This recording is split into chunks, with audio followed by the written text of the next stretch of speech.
Nichukue nafasi hii kukushukuru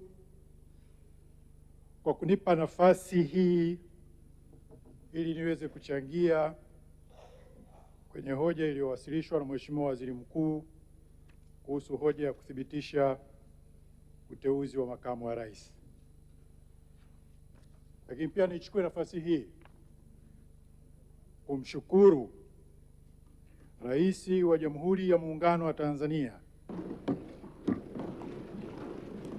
Daktari Samia Suluhu Hassan kwa maono yake na kumteua Mheshimiwa Deogratias John Louis Pancras Mtemi Ndejembi kuwa makamu wa rais mteule, ambaye baada ya kuthibitishwa na bunge hili na baada ya kuapishwa na Jaji Mkuu kwa mujibu wa katiba ashike madaraka ya makamu wa rais. Tunamshukuru sana kwa maono yake haya. Mheshimiwa Ndejembi namfahamu, nimefanya naye kazi kama mwanasheria mkuu katika miradi mikubwa mbalimbali ya taifa hili. Ni mtu mwenye uwezo mkubwa, mwenye weledi, nidhamu, utiifu. Lakini nikitaja watu ambao ninawafahamu wenye upendo na huruma, Mheshimiwa Deogratias John Ndejembi ni miongoni mwa watu wenye upendo. Mheshimiwa Spika, kufuatia aliyekuwa makamu wa rais kuwasilisha taarifa ya kujiuzulu na baadaye kupoteza uwanachama wa chama cha siasa, zimeibuliwa hoja mbalimbali za kikatiba kuhusu wakati ambao kiti cha makamu wa rais kinakuwa wazi na utaratibu unaopaswa kutumika kujaza nafasi hiyo. Kama mwanasheria mkuu wa serikali, nina wajibu wa kutoa ufafanuzi wa kisheria. Kwa kuwa hoja hizo zinagusa katiba, ni vizuri tukaliweka jambo hili sawa, kwa sababu kwenye mitandao ya kijamii kumekuwa na upotoshaji mkubwa. Hoja ya kwanza kwamba kiti cha makamu wa rais kiko wazi lini? Kufuatia barua ya aliyekuwa makamu wa rais aliyoiandika ikiweka tarehe rasmi, kwa maana effective date ni tarehe 4 Septemba, na Mheshimiwa Rais amekubali. Kwa hiyo kwa hali hiyo tarehe rasmi itakuwa tarehe 4 Septemba kwa mujibu wa ibara ya 149(2), kwa sababu ibara ya 149(2) inatambua kwamba mtu aliyetoa taarifa ya kujiuzulu, basi tarehe ya kujiuzulu itakuwa ni ile siku taarifa hiyo imepokelewa, au tarehe nyingine iliyotajwa kwenye barua hiyo, tarehe nyingine ya baadaye iliyotajwa kwenye barua hiyo. Kwa hiyo ndio senario. Maana yake ni kwamba ataendelea kuwepo madarakani mpaka tarehe 4 Septemba 2026. Sasa tunakuja kusema kwamba kwa kuwa maisha yanaendelea, je, ni zuio yanapotokea mambo mengine ya kikatiba yanayomfanya apoteze sifa, kwamba tunaendelea kusubiri tarehe hiyo? Ndio ufafanuzi nataka kuutoa. Ibara ya 50 kifungu kidogo, ibara ndogo ya 4, ambayo wengi ndio wamejikita kule. Kwanza, cha msingi kuelewa, ni ibara inayoweka utaratibu wa namna ya kujaza nafasi hiyo. Sasa kwa kuwa ibara hiyo ya 50 kifungu kidogo cha 4, na nitakisoma kwa sababu lazima tuelewe, ikitokea kwamba kiti cha makamu wa rais ki wazi kutokana na masharti yaliyomo katika ibara ndogo ya 3. Ibara ndogo ya 3 imejikita katika bunge kumwondoa makamu wa rais.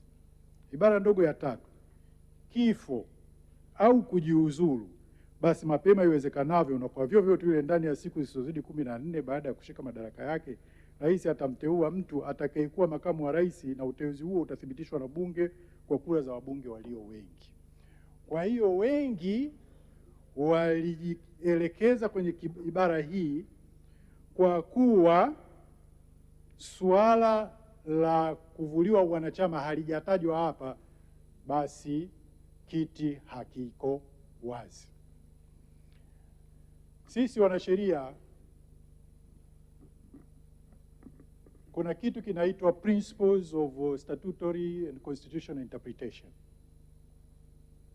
yaani ile misingi ya kutafsiri sheria.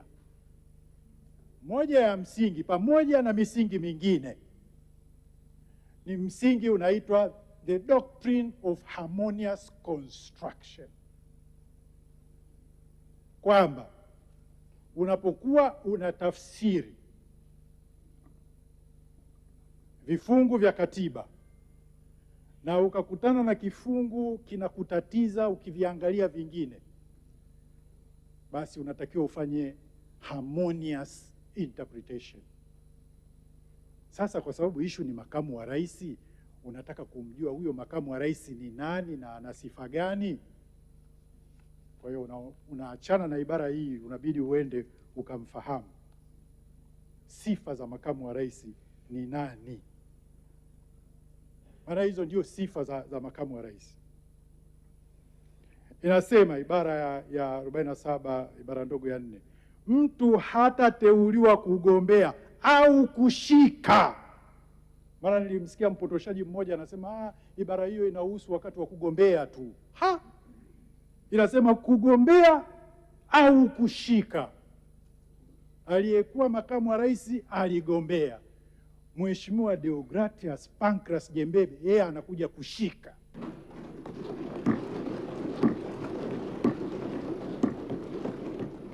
Kwa hivyo basi, mtu hatateuliwa kugombea au kushika kiti cha makamu wa rais wa Jamhuri ya Muungano isipokuwa tu, namba 1, raia wa kuzaliwa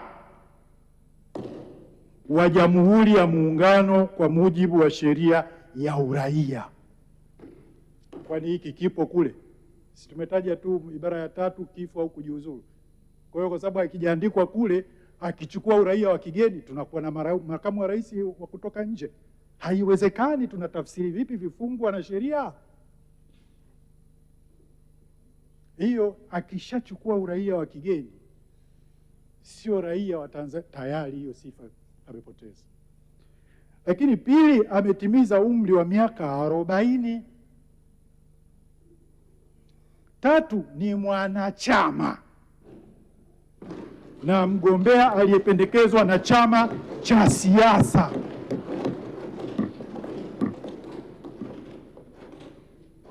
4, anazo sifa za kumwezesha kuwa mbunge au mjumbe wa baraza la wawakilishi. Na 5, katika kipindi cha miaka 5 kabla ya tarehe ya uchaguzi hajawahi kutiwa hatiani katika mahakama yoyote kwa kosa lolote la kukwepa kulipa kodi yoyote ya serikali. Kwa hiyo niseme tu kwamba upo uwezekano Katika kipindi hicho kuelekea tarehe 4 yakatokea mengine ambayo yakasababisha kiti hicho kuwa wazi kabla ya tarehe hiyo.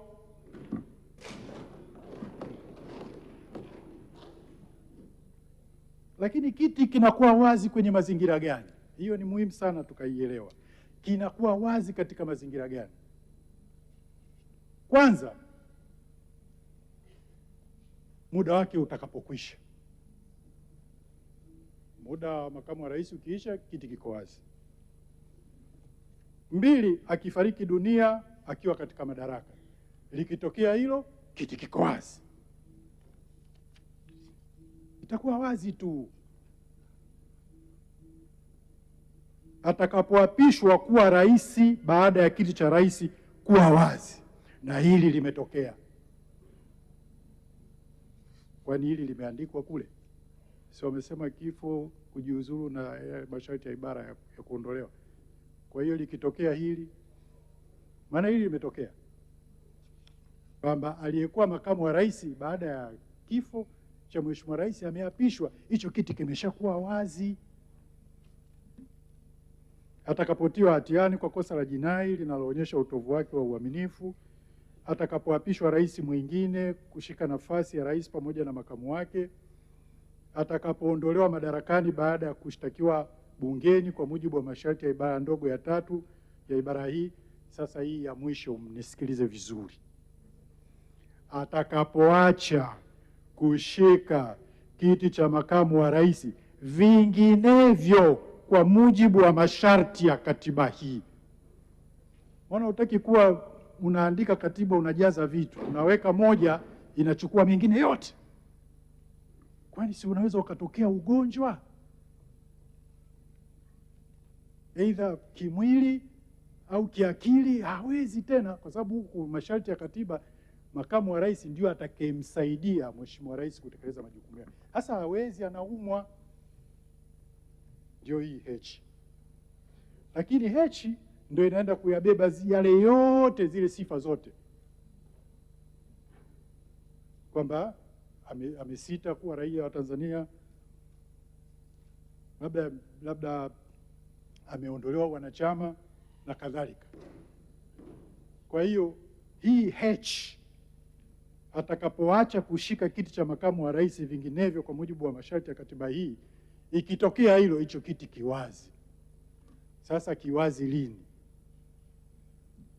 Siku ya tarehe 26 mwezi huu wa 8 2026, taarifa imekuja kwamba aliyekuwa makamu wa rais amevuliwa wanachama.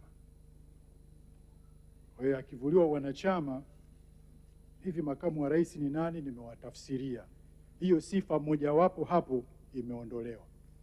Kwa mujibu wa nilivyokuwa namsikiliza yule wakili mmoja, yeye alisema kwamba sifa hizi ni kwa ajili tu ya kugombea. Kwa hiyo huyu anayekuja kushika azimuhusu. Yaani kwa tafsiri yake yeye anataka kusema kwamba mheshimiwa rais wakati anateua mtu akuja kushika asizingatie hizi, kwa sababu hizi ndio sifa. Hakuna ibara nyingine iliyoweka sifa. Kwa hiyo asipozingatia hizi, maana yake nini? Maana yake ni kwamba tutakuja kuwa na makamu wa rais ana miaka 25 below 40, au tunakuja kuwa na rais kutoka nje ya nchi, Mkanada, ana uraia wa Canada. Hivi tunatafsiri vipi? Mimi nimeshangaa sana wale mawakili wanatafsiri vipi mfumo.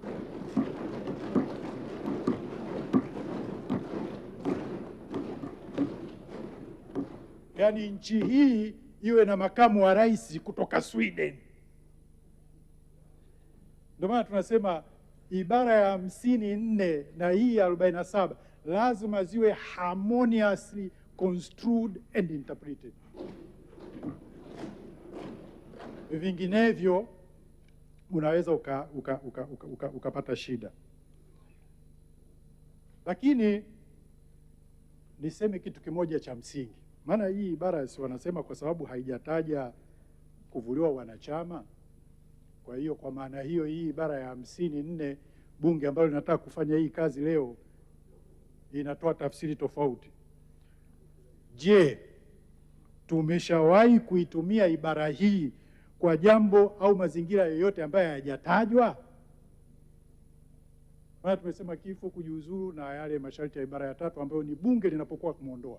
Je, tumeshawahi? Tumeona kule kwamba moja ya masharti ambayo yatasababisha kiti cha rais kuwa wazi ni atakapoapishwa kuwa rais baada ya kiti cha rais kuwa wazi. Kwa hiyo ibara ile haijataja, imesema tu masharti ya ibara ya 3 ambayo bunge kumwondoa au kifo au kujiuzuru. Sasa huyu mheshimiwa rais huyu makamu ameapishwa, amekuwa rais. Kwa hiyo kwa kuwa hajatajwa hapa, hicho kiti hakijawa wazi. Ndio tafsiri wanaojaribu kuiweka. Haiwezekani. What kind of statutory interpretation is this? Kwa hiyo siku ya Jumanne tarehe 30 Machi mwaka 2021, Mheshimiwa Rais Daktari Samia Suluhu Hassan alileta jina la Mheshimiwa Philip Isdori Mpango ndani ya bunge hili kwa mujibu wa ibara hii wanayoijadili, na haijaandikwa hapa. Kama nilivyosema, ibara hii inaweka taratibu, yani bunge litamthibitishaje? Kwa hiyo alithibitishwa tarehe 30 Machi, siku ya Jumanne mwaka 2021, na kesho yake siku ya tarehe 31 jaji mkuu wa nchi hii alimwapisha. Na ndio maana sisi tumeona kwamba somo hili la statutory interpretation ambalo tunalisoma kule kwenye legal method, tulitoe kule tulisome mwaka mzima. Kwa sababu ya changamoto hii, naona tunahitaji kulipa muda zaidi ili tutafsiri vifungu vizuri, tupate muda zaidi, kwa sababu hii inapelekea hiyo hali kwamba unatafsiri kifungu na kupelekea kwenye absurdity. Kwa sababu kama unatafsiri kifungu kwenye mazingira hayo, tunaweza kuwa na mazingira hayo mengine. Hatutakiwi tu create kiroja wakati unatafsiri, ila utafsiri ulete logic na mantiki. Kwa Mheshimiwa Spika, msingi wa kuwepo kwa hatua ya kuthibitishwa na bunge hili kwa mujibu wa ibara ya 47(2) na ibara ya 48(1), katika mazingira ya kawaida makamu wa rais anachaguliwa pamoja na rais katika uchaguzi mkuu na anaingia madarakani pamoja na rais, hakuna shida. Katika mazingira hayo tayari anakuwa amepata ridhaa ya wananchi kupitia uchaguzi kule.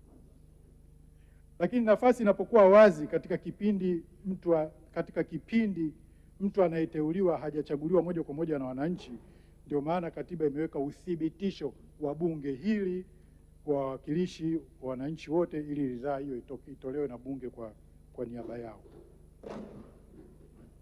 Kwa kifupi ni kwamba taarifa ya kujiuzulu ingeweza kusababisha nafasi ya makamu wa rais kuwa wazi kuanzia tarehe 4 Septemba 2026.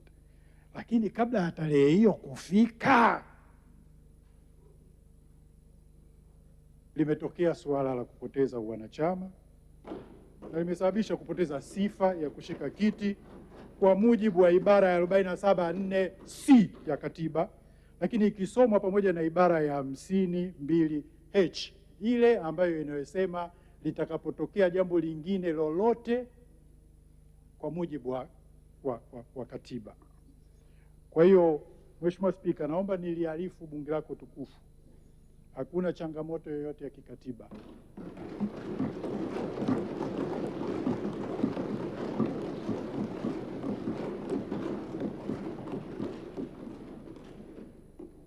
Na kama serikali tutaendelea kuhakikisha kwamba tunazingatia katiba katika maamuzi mbalimbali ambayo tunayoyafanya. Mheshimiwa Spika, baada ya kusema hayo, ninaunga hoja iliyowasilishwa na Waziri Mkuu kwamba tumthibitishe wote kwa pamoja